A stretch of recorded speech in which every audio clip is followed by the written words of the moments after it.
प्रिय विद्यार्थियों, आज हम लेसन फर्स्ट किया अर्थशास्त्र का परिचय एवं अर्थशास्त्र में सांख्यिकी का महत्व के सब टॉपिक सांख्यिकी और अर्थशास्त्र में सांख्यिकी के महत्व का अध्ययन करेंगे।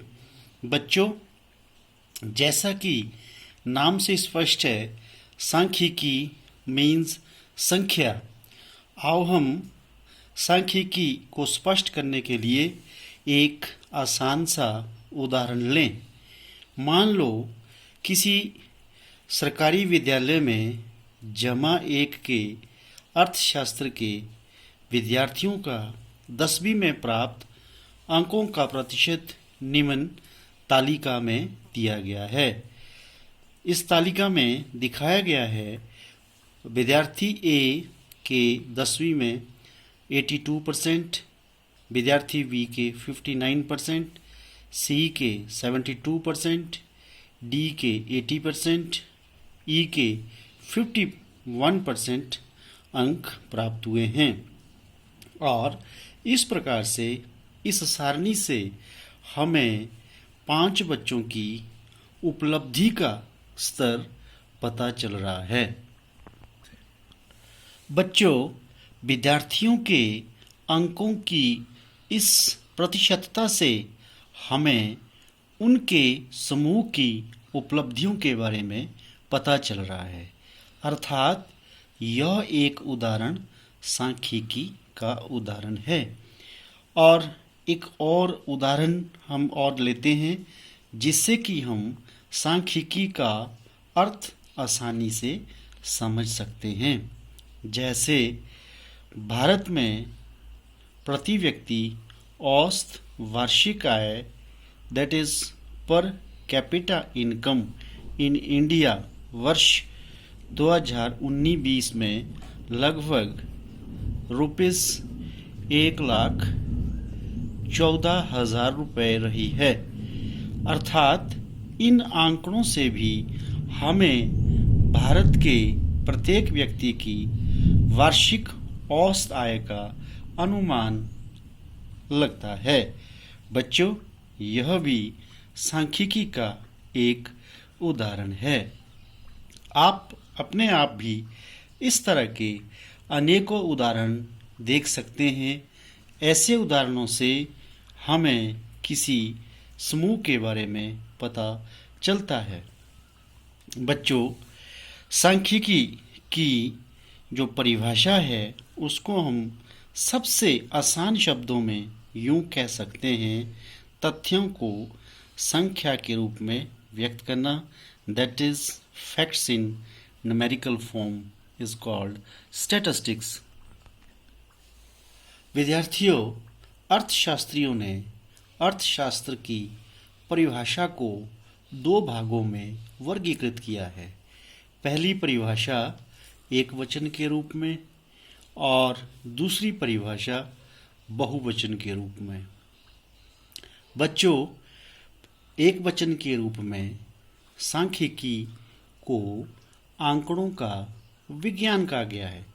अर्थात सांख्यिकी विज्ञान की वह शाखा है जिसके द्वारा आंकड़ों का संकलन, वर्गीकरण, प्रस्तुतिकरण, विश्लेषण और निर्वचन किया जाता है।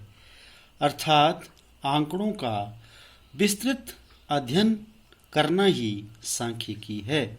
बच्चों, इस परिभाषा के अनुसार सांख्यिकी की 5 अवस्थाएं होती है। नंबर 1 संकलन, कलेक्शन, वर्गीकरण, क्लासिफिकेशन, प्रस्तुतिकरण, प्रेजेंटेशन, विश्लेषण, एनालिसिस एंड 5वां इंटरप्रिटेशन, निर्वचन। और साथ में बच्चों, आप यही सीख लेंगे कि जब आंकड़े संकलित करने होते हैं तो उसके लिए हमारे पास 2 विधियां होती है, संगणना विधि और निर्देशन विधि। बच्चों, आंकड़ों का समूह बहुत बड़ा होता है जिन्हें सहज ही समझना आसान नहीं होता है। इसलिए उन आंकड़ों को वर्गीकृत किया जाता है। आंकड़ों को वर्गीकृत करने के लिए विन्यास और मिलान रेखाएं बनाई जाती है। उसके बाद जब हम आंकड़ों को वर्गीकृत कर लेते हैं, समानता और असमानताओं के आधार पर विभिन्न वर्गों में बांट लेते हैं, तो उसके बाद आंकड़ों को आसान करने के लिए, समझने को आसान अगर बनाने हैं, तो उनका प्रेजेंटेशन, प्रस्तुतिकरण किया जाता है। आंकड़ों को तालिका, ग्राफ और रेखा चित्रों द्वारा दर्शाया जाता है। इससे आंकड़े समझने आसान हो जाते हैं। बच्चों, आंकड़ों को विश्लेषित किया जाता है चौथी अवस्था में, जिसके कारण हम आंकड़ों की केंद्रीय प्रवृत्ति का पता लगाते हैं। इसके लिए हमारे पास उपयुक्त विधियां औसत और प्रतिशत की होती है, और अंत में आंकड़ों का निर्वचन किया जाता है। इस अवस्था में आंकड़ों में संबंध और आंकड़ों का विस्तार और उसकी माप का पता लगाया जाता है, जिसके लिए सहसंबंध जैसे अनेक सांख्यिकीय माप का प्रयोग किया जाता है। बच्चों, बहुवचन के रूप में सांख्यिकी समूह के बारे में सूचनाओं को प्रकट करती है, अर्थात ऐसे आंकड़े जो हमें किसी समूह की विशेषताओं के बारे में बताते हो, उन्हें हम सांख्यिकीय आंकड़े कहते हैं।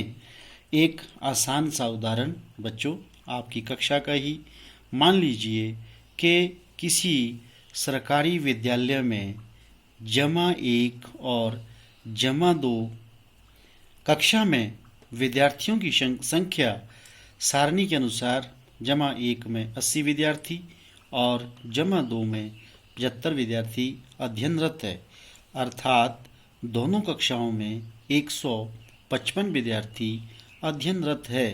यहाँ पे हमें न केवल कुल विद्यार्थियों की संख्या का पता चल रहा है, बल्कि कक्षावार भी हमें ये पता लग रहा है कि कितने विद्यार्थी जमा 1 में अध्ययनरत है और कितने विद्यार्थी जमा 2 कक्षा में अध्ययनरत है। बच्चों, इंग्लिश में भी इन इंग्लिश सांख्यिकी को स्टैटिस्टिक्स कहते हैं। बच्चों, स्टैटिस्टिक्स वर्ड लैटिनी वर्ड है, जिसका अर्थ होता है अंग्रेजी में पॉलिटिकल स्टेट और गवर्नमेंट, अर्थात सरकार द्वारा अपने विकास संबंधी कार्य करने के लिए जो सूचनाएं छापी जाती है, उन्हें स्टैटिस्टिक्स कहते हैं। बच्चों, अब हम सांख्यिकी अथवा सांख्यिकीय आंकड़ों की विशेषताओं का अध्ययन करेंगे। विद्यार्थियों, सांख्यिकी एक ऐसा विषय है जिसके द्वारा हमें किसी समूह की जानकारी मिलती है, अर्थात आंकड़ों के समूह की विशेषताओं को प्रकट करना उसकी पहली विशेषता होती है। और नंबर 2, सांख्यिकी एक ऐसा विषय है जिसके द्वारा आर्थिक तथ्य की विशेषताओं को संख्या के रूप में व्यक्त किया जा सकता है, या हम कह सकते हैं कि किसी आर्थिक तथ्य की परिमाणात्मक प्रस्तुति होती है। इसमें हम बहुत सारे उदाहरण ले सकते हैं, जैसे भारत में मृत्यु दर, जन्म दर इतना प्रतिशत है, जिससे कि हमें उसका पता चलता है।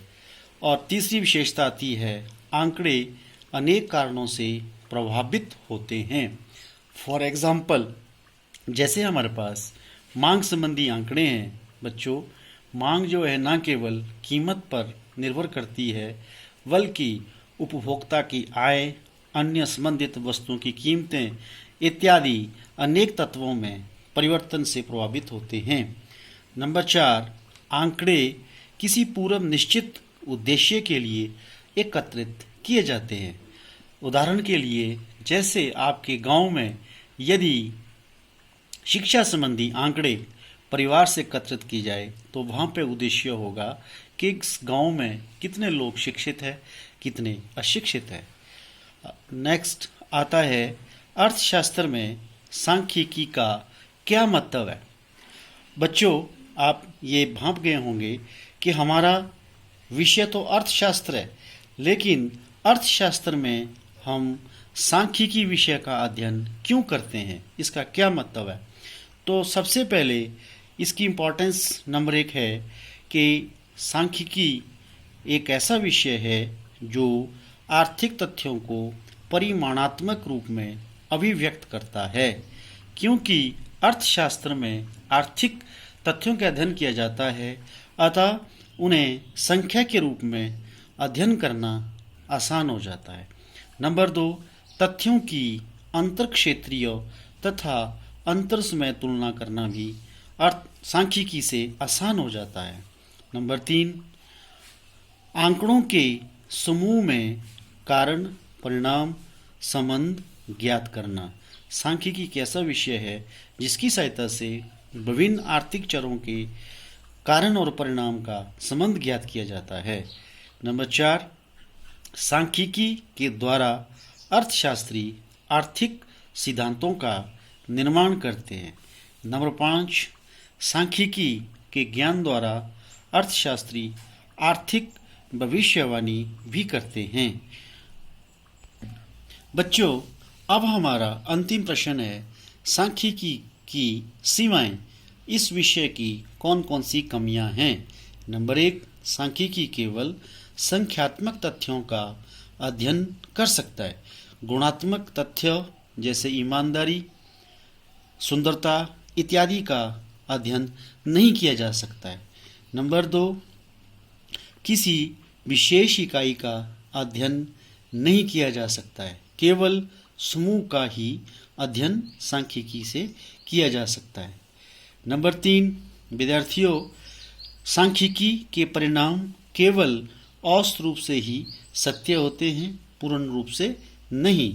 नंबर 4, आंकड़ों का प्रयोग केवल विशेषज्ञ ही कर सकते हैं, अयोग्य मनुष्य नहीं। प्रिय विद्यार्थियों, पाठ के अंत में अब हम पढ़ेंगे सांख्यिकी की अविश्वसनीयता क्या होती है। What is distrust of statistics. बच्चों, सांख्यिकी के परिणाम केवल औसत रूप से ही सत्य होते हैं, पूर्ण रूप से नहीं।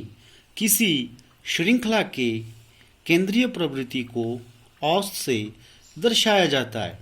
श्रृंखला के सभी मानों को प्रदर्शित नहीं करता है। कई बार गलत निष्कर्ष भी निकाले जा सकते हैं। इसे सांख्यिकी की अविश्वसनीयता कहते हैं। इसके प्रमुख कारण निम्नलिखित है। नंबर 1, एक ही अनुसंधान के संबंध में विभिन्न आंकड़े प्राप्त होना। नंबर 2, पूर्व निर्धारित निष्कर्षों को सिद्ध करने के लिए आंकड़ों को बदला जा सकता है। नंबर 3, आंकड़ों के संकलन में पक्षपात की संभावना रहती है। बच्चों, आंकड़ों की अविश्वसनीयता को दूर कैसे किया जा सकता है, इसके क्या उपाय है। नंबर 1, अनुसंधानकर्ता को पक्षपात रहित होना चाहिए। नंबर 2, आंकड़ों का आकार बड़ा होना चाहिए। नंबर 3, आंकड़ों में एकरूपता और सजातीयता होनी चाहिए। नंबर 4, सांख्यिकी का प्रयोग केवल विशेषज्ञों द्वारा ही किया जाना चाहिए, जिससे गलतियों की संभावना कम हो जाती है। बच्चों, तो ये हमारा पहला चैप्टर कंप्लीट होता है और आपको इसमें लर्न करना है। कोई डाउट्स हो तो आप बताएं। थैंक्स।